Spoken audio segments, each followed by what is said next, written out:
Susar, herkes susar, her yer kural.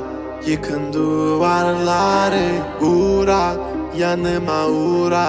Bir yazı tura, bükelim tüm kolları. Koy koy yeni bir kat, onu da geçeyim iyi bir fark. Zoruna gidenin dili kurak, kapalı kapıya çeneni tak. Boş ver geri topla, verdiğin değerin dili olsa. Kalbimi vurmuş gidiyorsan, acı diliyorsan ve de biliyorsan. Kızgın güllerin üstüne düşmüş dolunayım ben.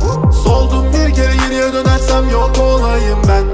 Koştum bir firara, beni ölmezsem yine ara. Kara kış gibiyim sobalara, bizi doldursun odalara. Kızgın güllerin üstüne düşmüş dolunayım ben.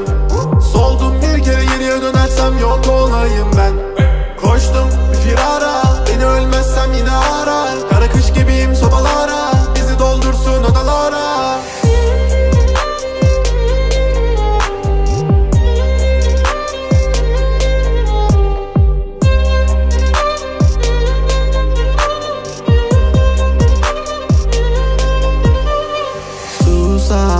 Herkes susar, her yer kural.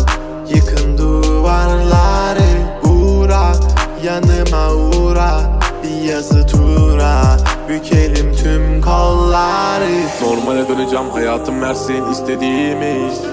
Zorlama düşerim, şeytan duymasın dinlediğimi. Koy baba gitsin fırlavan, zorlama kadere trip atma. Trip atma, trip atma. Normale döneceğim, hayatım versin istediğimi. Zorlama düşerim, şeytan duymasın dinlediğimi. Koy baba gitsin fırlavan, zorlama kadere trip atma. Trip atma, trip atma. Kızgın güllerin